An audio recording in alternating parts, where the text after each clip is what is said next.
Ya, pemirsa, sebelumnya kuasa hukum Peggy Setiawan juga menyurati Kapolri dan Bareskrim Polri untuk melakukan gelar perkara khusus atas penetapan kliennya yang dinilai janggal. Ya, kuasa hukum mempertanyakan dasar barang bukti yang digunakan penetapan tersangka Peggy.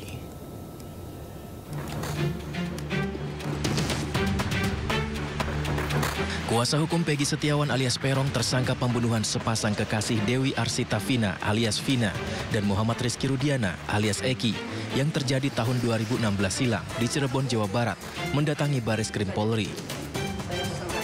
Kuasa hukum Peggy mengatakan kedatangan dirinya ke Bareskrim Polri untuk mengajukan surat permintaan gelar perkara khusus atas penetapan kliennya sebagai tersangka pembunuhan Vina dan Eki, di mana kuasa hukum mengirimkan 3 surat, yakni ke Kepala Biro Pengawas Penyidik Bareskrim Polri, ke Bareskrim Polri, dan ke Kapolri. Ya, permohonan gelar perkara khusus ya, gelar perkara khusus agar kasus Peggy Setiawan ini yang ditangani di Polda Jawa Barat ya, itu agar dilakukan gelar perkara khusus di sini ya. Jadi kami memasukkan surat ini ya agar digelar perkara khusus ini. Ada 3 surat ya. Pertama, ini surat kepada Karwasidik Bareskrim Polri ya. Jadi Karwasidik Kepala Biro Pengawas Penyidik ya Bareskrim Polri. Dan yang kedua, ini Bareskrim Polri ya. Kepala Bareskrim Polri. Yang ketiga ini kepada Bapak Kapolri. Kita terimanya.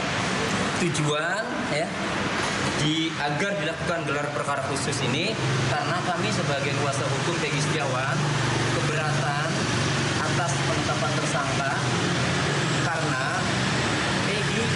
Peggy Setiawan itu bukanlah Peggy alias Peron.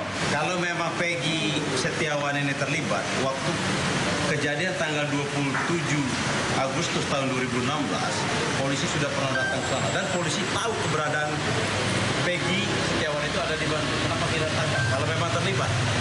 Dan alat bukti yang ada disampaikan oleh kepolisian sekarang ini, contohnya kan ijazah, ya kan, KTP, termasuk motor, itu tidak ada hubungan sama perkara. Seharusnya kalau memang dari pihak penyidik, kepolisian waktu itu proporsional, kalau dikatakan di dalam putusan itu adalah kalau Peggy alias Peron itu melakukan penusukan, seharusnya polisi melihat sidik jari yang ada di samurai tersebut. Ini tidak ada. Dan baju yang ada dipakai oleh Peggy maupun korban itu seharusnya dites DNA. Gampang banget. Untuk perkara ini sebenarnya bukan perkara yang susah, perkara yang gampang untuk dibuktikan. Diketahui sebelumnya Peggy dijerat pasal 340 KUHP tentang pembunuhan junto pasal 55 ayat 1 ke 1 KUHP dan pasal 81 ayat 1 Undang-Undang Nomor 35 tahun 2014 tentang perlindungan anak. Dari Jakarta, Rizky Falufi, iNews melaporkan.